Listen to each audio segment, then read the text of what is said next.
KF-21 시험 비행의 레이더 먹통. 표적 탐지 불가한 레이더 마비의 환호성 내지른 한국. 2015년 9월 한국형 전투기 KF-X 사업은 첫 발을 떼기도 전에 난관을 맞았다. 2020년 무렵부터 공군 F4, F5 전투기 100여 대가 퇴역한다. 2025년까지 약 18조 6천억 원을 들여 KF-16급 이상 4.5세대 전투기를 독자 개발해 이들을 대체하는 것이 KF-X 사업 목표였다.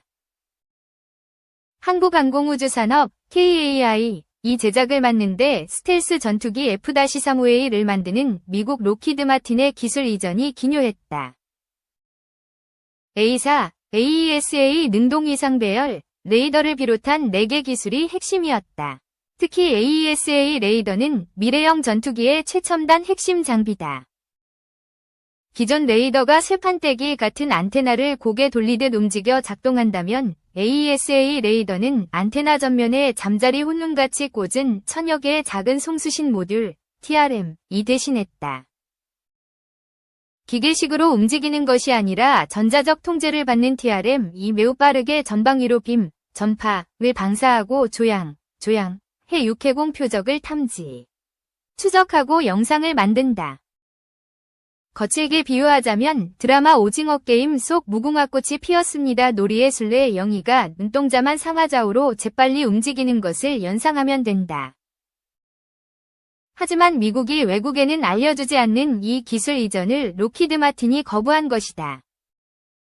필요는 발명의 어머니라고 했던가. 우리가 만들면 되지. 에드 레이더 연구진은 나름대로 오기가 생겼다. 김지현 에드 항공기 레이더 체계단 3팀장은 아주 맨땅의 헤딩은 아니었다. 개발 초기에도 AESA 레이더는 신호 처리를 비롯해 주요 기술은 체계 개발에 진입할 수 있는 수준이 됐다고 말했다. 70에서 80% 기술 개발이 끝나 TRM 제작이 가능한 여건이었다. 하지만 함정이나 지상에서 쓰이던 AESA 레이더를 전투기에 집어넣어 작동하는 것은 또 다른 이야기였다. AESA 레이더 체계 개발은 에드 주관 사업으로 심사 끝에 하나시스템이 시제업체로 선정됐다. 에드는 전체 사업 관리와 최상위 수준 기술 개발, AESA 레이더 기능의 이론적인 알고리즘 설계를 맡았다. 하나시스템은 설계 결과를 받아 하드웨어를 만들고 소프트웨어를 구현해 시험 단계를 지원하는 역할을 했다. 미래 군수 시장에서 상징성이 큰 사업이었기에 한화시스템 경영진은 흐뭇했다.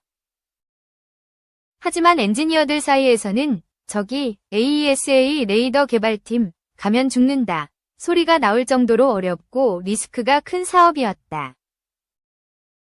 회사는 핵심 연구원을 많이 배치하는 등 다른 대형 과제에 서너 배 인력을 투입했다. 상시 50명 정도가 AESA 레이더에 매달렸다. 많을 때는 100명이 넘었다. AESA 레이더 개발의 핵심 요소는 두 가지다. 레이더 자체 성능과 항공기 다른 전자장비와 제대로 작동하게 하는 항전, 연동, 통합 기술이다.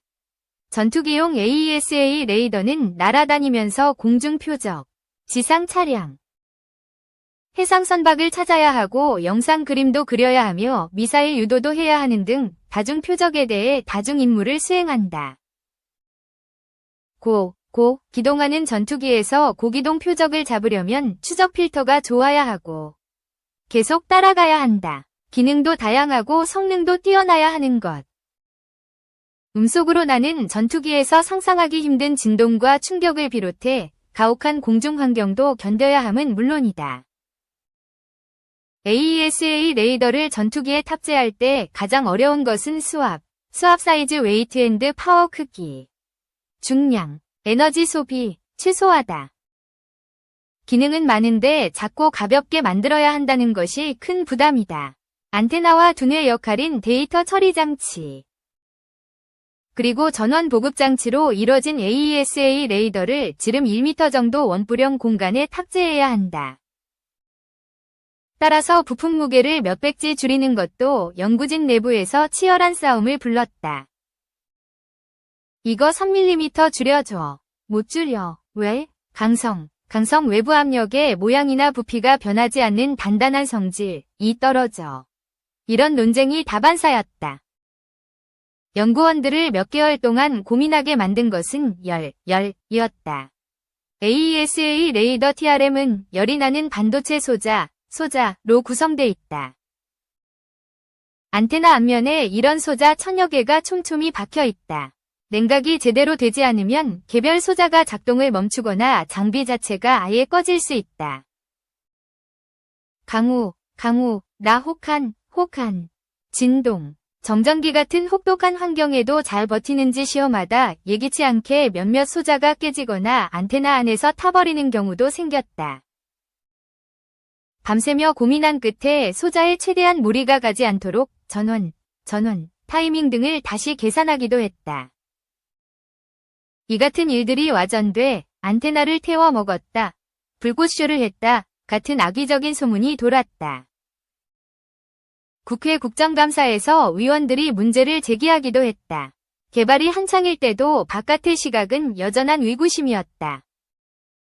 KAI에서 레드와 하나 시스템이 실패하면 다른 나라에서 AESA 레이더를 사오는 플랜 B를 생각한다는 얘기도 돌았다.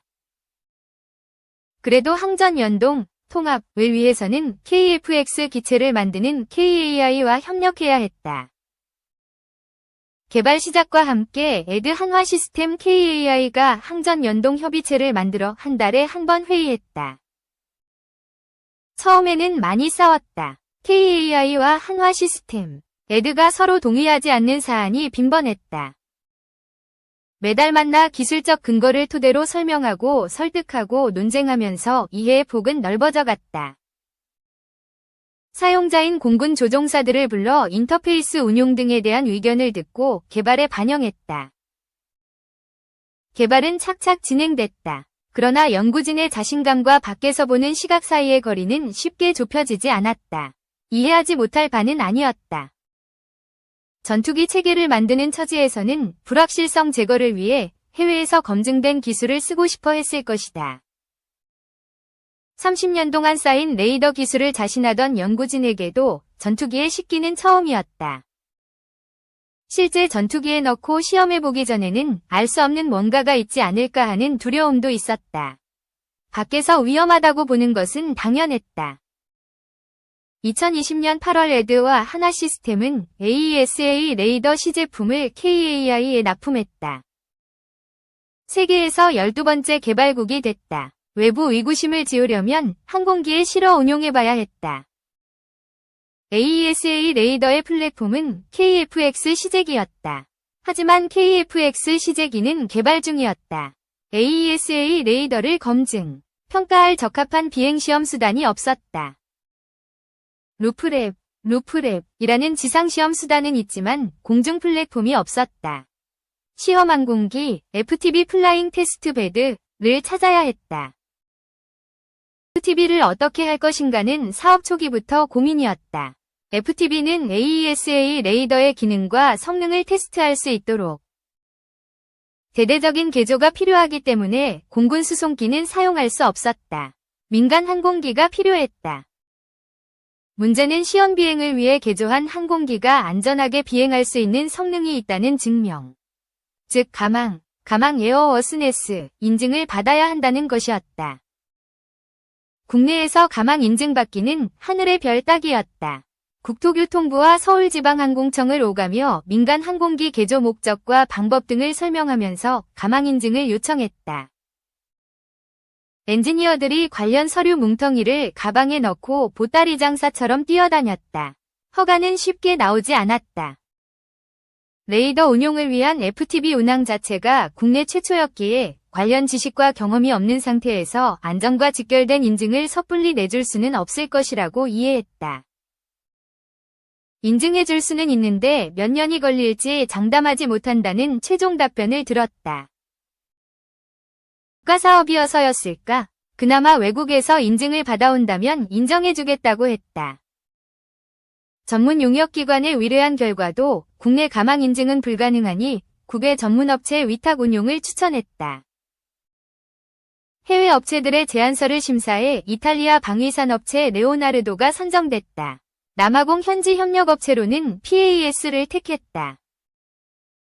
FTB는 전장 31m인 보잉 737에서 500으로 결정됐다. 요하네스버그에서 개조하는데 약 4개월이 걸릴 것이었다. 기체값과 조종사 및 현지 작업자 등 외국인 인건비까지 포함해 개조 비용만 100억 원 이상 들 것으로 추산했다. 시험 비행하고 있는 FTB 시험 항공기 보잉 737-500을 개조했다. 아래 사진 빨간 원 안에 노즈 부분에 AESA 레이더가 장착됐고 뾰족한 KF-21 레이더 및 김성태 팀장을 비롯해 에드와 한화 시스템 기술진이 요하네스버그에 도착한 후 공항 경납고에서 본 FTB는 기내의 배선만 어지럽게 흩어져 있는 상태였다. 바로 개조 작업에 돌입했다. 많을 때는 15명, 평균 10명이 에드와 한화 시스템 엔지니어들은 마스크 2장을 겹쳐 쓰고 일했다. 중에는 마스크줄 자국으로 귓등이 벗겨져 피딱지가 생겼다. 한국인 성에 차지 않게 일하는 속도가 느린 현지 스태프들을 독려해 싸움하듯 진행했다. FTB 맨 앞 노즈에 들어있는 기상 레이더와 이것을 보호하는 바람막이 레이돔을 떼어냈다. 노즈에는 AESA 레이더를 넣고 한국형 전투기 KF-21 레이돔을 부착했다. 지느러미 형태 일반 항공기와 달리 KF-21 레이돔은 앞이 각지고 뾰족하다. 기내는 좌석을 모두 드러내고 AESA 레이더 기능과 성능을 테스트하는 역할을 할 콘솔을 9개 만들었다. 다양한 레이더 모드 관련 엔지니어가 앉을 좌석도 기내 뒤쪽에 붙였다.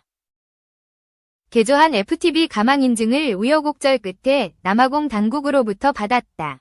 이제 시험비행 차례였다. 남아공 시험비행은 AESA 레이더 기능 테스트에 주력했다.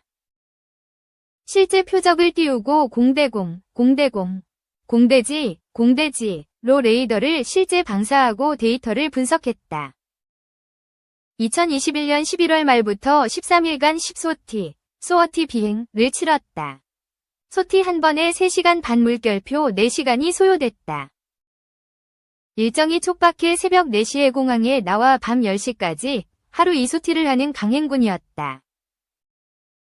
어차피 돌아다닐 데도 없었지만 바깥 활동이라는 것이 없었다. 오로지 호텔과 시험장을 오갔다. 기능 테스트 결과 에드가 설계한 알고리즘이 한화 시스템이 만든 하드웨어가 정상적으로 작동하고 기능과 성능도 뛰어나다는 것을 확인했다. 마침 남아공에서 델타에 이어 코로나19 오미크론 변이가 발생해 심각한 상황이었다. 현지 협력사 직원 2명은 확진 판정을 받았다. 에드와 한화 시스템 기술진은 백신도 맞지 않았는데 한 명도 걸리지 않았다. 기적이었다. 2022년 3월 16일 인천국제공항에서 첫 FTB 시험 비행을 했다. FTB를 가지고 한국에 올 때는 가망 때문에 AESA 레이더와 KF-21 레이돔을 떼고 본래대로 기상 레이더를 붙여왔다. 그리고 시험 비행에 앞서 다시 AESA 레이더와 레이돔을 붙였다. 남아공 가망 인증을 서울지방항공청에서 승인해준 덕이었다. 국내 시험 비행은 최대 탐지 추적거리와 동시 표적 탐지 추적, 동시 운용 모드 같은 성능 테스트에 주안점을 뒀다. 인천공항에서 FTB를 띄우고 남아공에서도 사용했던 가상 표적기 CJ1 비즈니스 제트기를 제주공항에서 띄웠다. 시험 비행은 서해안 공역을 사용했다. 1소티에 대략 4시간을 시험 비행하는데 예정된 착륙 시간을 지키지 않으면 공항 측에 소명해야 했다. 다음에는 꼭 지키겠다는 반성문 격이었다. 비행기가 쉬지 않고 계속 뜨는 인천공항이기에 어쩔 도리가 없었다. 하지만 연구원들은 시험 비행하는 동안 이것저것 시험을 해보고 싶었고 그러면 시간을 어기기 일쑤였다. 다른 지방공항에서는 비행하고 돌아온 FTB를 유지할 수가 없어 인천공항 밖에 쓸 수 없었다. 공역 또한 애로사항이었다. 특정 시간에 해당 공역 비행을 허락받기 어려웠다. 군 공역을 쓰려 해도 작전이 많다 보니 남은 시간은 주말밖에 없었다. 게다가 주 52시간 근무제를 지켜야 하기에 마음대로 연구하기도 쉽지 않았다. 코로나19 덕은 좀 봤다. 코로나19 때문에 국제선, 국내선 모두 운항 편수가 줄어 인천공항이 붐비지 않자 시험 비행 시간을 넘겨도 크게 혼이 나지 않았다.